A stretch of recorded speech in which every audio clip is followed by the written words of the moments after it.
So do you know what, everybody? With the new Wuthering Heights film coming out next week, I'd actually planned to go over to the Brontë country and do my own Cathy and Heathcliff moments. What I actually wanted was like history, hills, windy moors and all that kind of jazz. But life had other plans for me, because between my foot, that one, with my plantar fascia injury and also feeling a little bit sluggish because of the leukaemia, it's just one of those things that happens. So with that said, the steep climbs that I would have had to be enduring over in Haworth, I thought would have put too much pressure on my energy reserves and also on the injury. So I decided to come here, which is called Smithills Hall. It's kind of at the top of Halliwell and on the edge of the Smithills Moor on the south, not the south, on the West Pennine Moorlands. And apparently it's one of the most haunted buildings in Bolton. I mean, it's got atmosphere, it's got trees, it's got the wuthering winds. Well, not quite, the winds actually stopped today. Did you know what wuthering actually means? I only found out a few weeks ago. Wuthering is like a Yorkshire thing for sort of windy, blustery kind of stuff. But yeah, so that's why I'm here. But the most important thing is it's going to be much easier on my foot walking around here, and it is also going to mean that I can sort of keep my energy reserves quite high, hopefully. So shall we go and explore? Come on.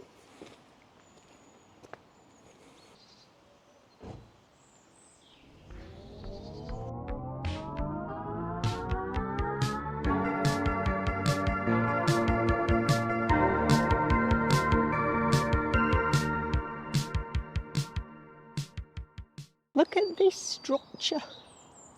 Do you know, parts of this go back to the 14th century? I mean, look at it. Crikey, that's some door, isn't it?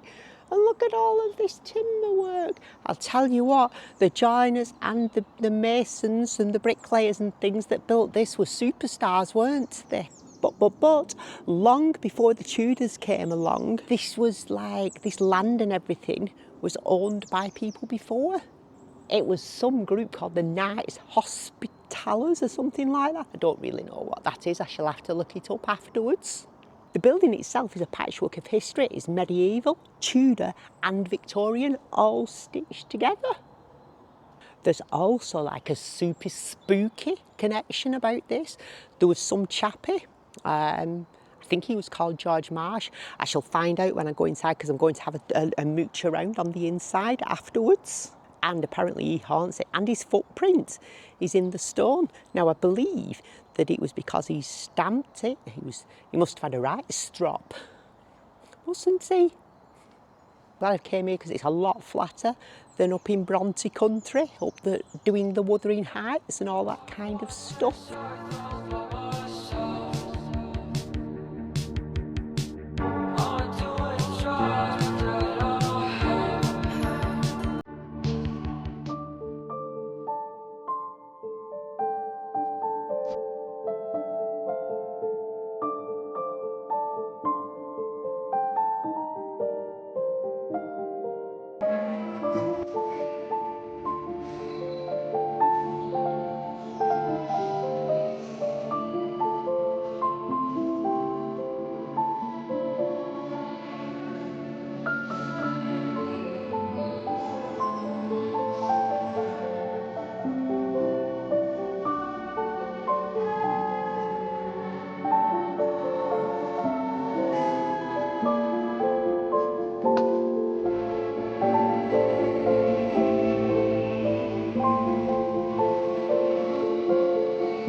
We might be missing out on the wuthering winds of the Brontë Moors over in Yorkshire. However, I think I've found my own special place here, close to a haunted house, and I'm now going to sit down and have myself some food, I think.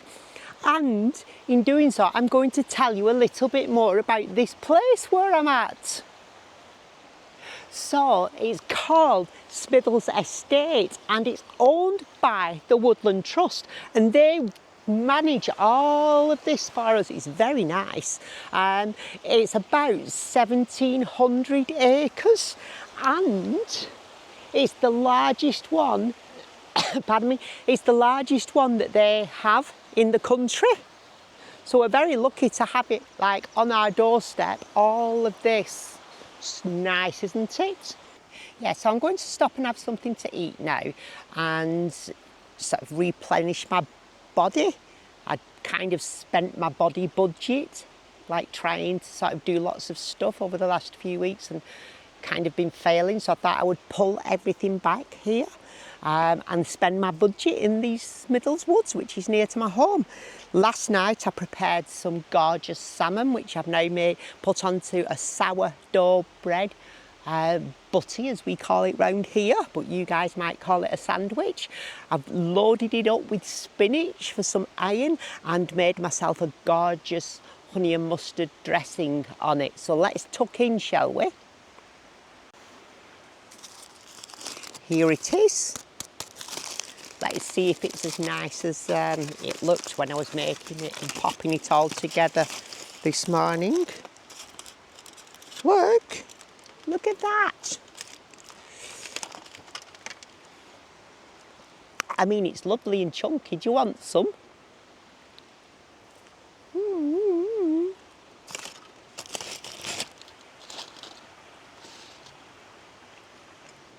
That is super nice. And look what I prepared earlier. A cuppa to go with it.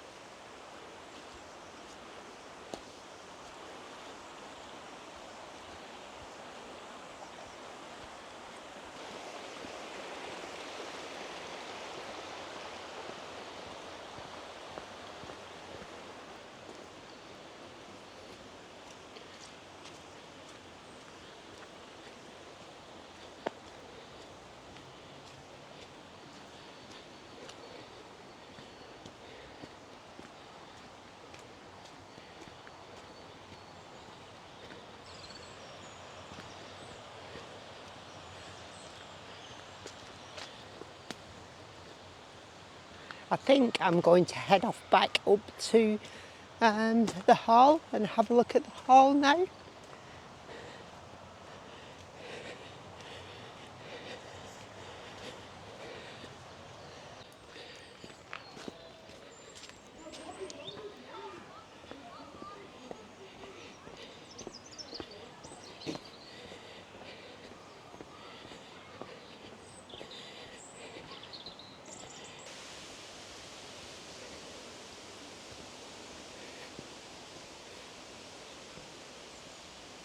So tell me, have you enjoyed this walk? And then, are you planning this next week to go and watch the new Wuthering Heights film? Or do you prefer looking around and finding your own nature and your own history local to you? Leave it in the comments. Don't forget, if you like a slow-paced adventure, like and subscribe, hit that bell, share it to your heart's content, and then come back with me for some more. I think I'm going to be heading over to Brontë country soon, hopefully with a better foot there, that one, which is a little bit sore still, but what can you do? I think that I've made the wise choice today by staying off them mountains and them hills and them steep inclines and going on to this lovely flat walk. I think this has been brilliant for me, don't you?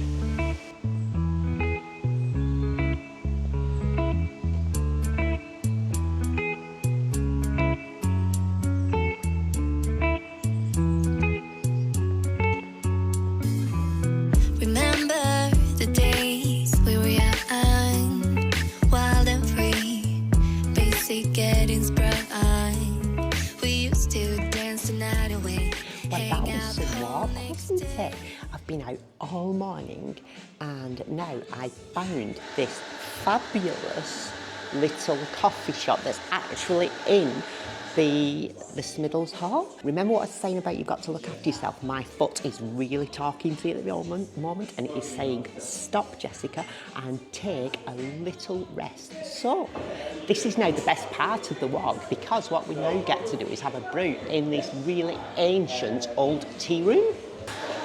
It's got exactly the kind of Gothic vibe that I was actually looking for had I gone up onto the Brontë Moors and perhaps headed up to all those old wrecks of buildings. And just remember, sometimes the best adventures are the adventures that you don't plan, because generally my body was feeling a little bit sluggish. Sometimes that's like a side effect of the leukemia. I've really got to try to keep my energy levels really high up. So, anyway, I'm going to say bye-bye to you now because I actually want to have my cuppa and I'm having a toasted tea cake. So I'll tell you what you can have a do. You can look out of the window and have a look at my view now, if you wish. What do you think?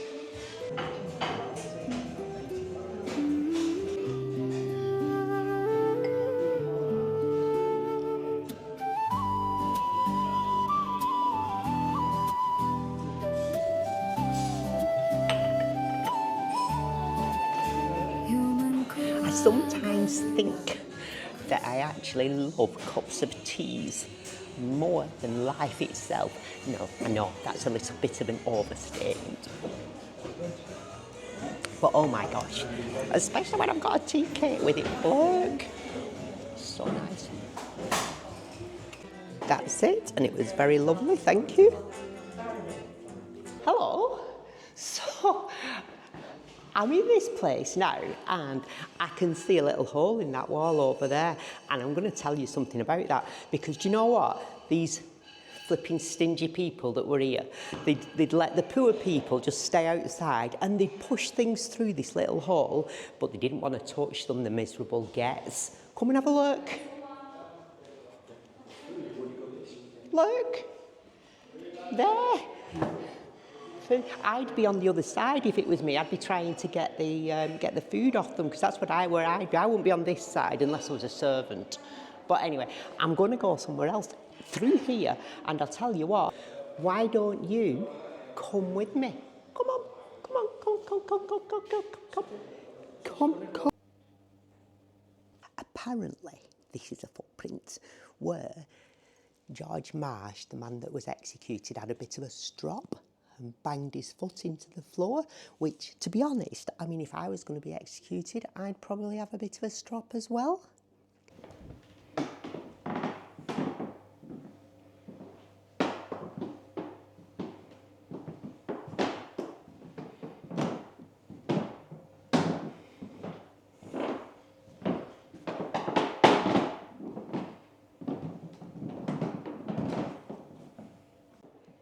So, whilst my boots are made for walking, they are usually walking on mountains or mud, but today they're wandering on these old creaky floorboards. Oh, Shadow's there. Shadow's not put an appearance in for a while. Hello, Shadow, how are you doing?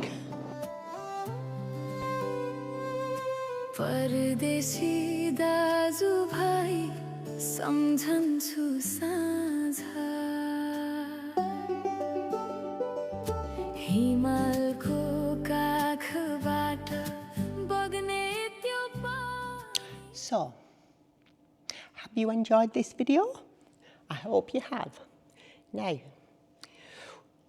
would you prefer going up on the mountains or coming into a place like this? You don't normally find me in places like this. However, what can you do when your body is saying it's just not got enough get up and go to get up and go? So instead, I got up and went, but got up and went local. So I've had a lovely walk around, and I am going to move on to the next part of this tour, I think. It's rather interesting.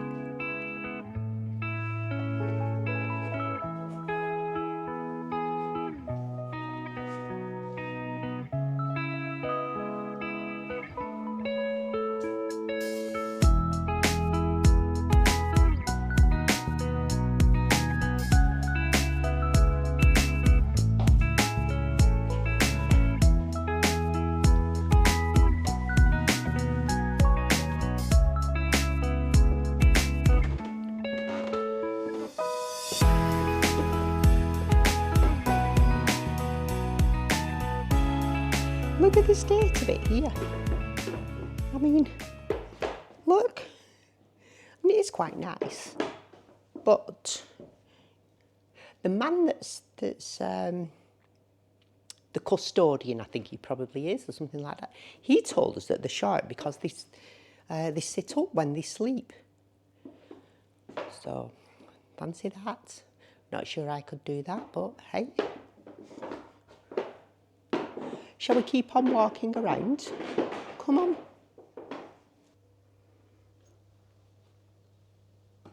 So I decided that what I would do whilst I've got this podium is just tell you about my channel.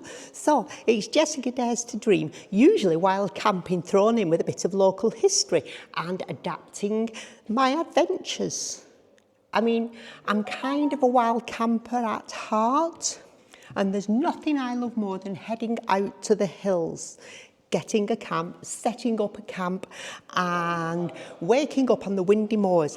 However, life has thrown me a few curved balls over the years. So, living with leukemia and plantar fasciitis is really quite it throws up all manner of things. So it's like troughs and peaks, and what you need to do is have a look and see what you can do for the best. But I'll tell you now, I refuse to stay indoors no matter what, and I get out and I explore places like this, which is fabulous. On this channel you're going to find wild camping. You'll have camp vlogs from the West Pennine Moors down to Snowdonia and up to Scotland, with thrown in between you're going to have lots of kind of local history stuff like this going on. How do you adapt your adventures? When you get you're thrown a curveball, what you need to then do is adapt the adventure and look somewhere else, don't you think? So just remember, adventure isn't always about distance. It's just about doing. Come back later. You know, I've had an absolutely fabulous time. And I think that I made the correct decision to keep flat and have a walk all around this beautiful estate and into that house. It was really nice, and now it's a case of getting off and heading off home, getting in my PJs and having a cuppa. Bye.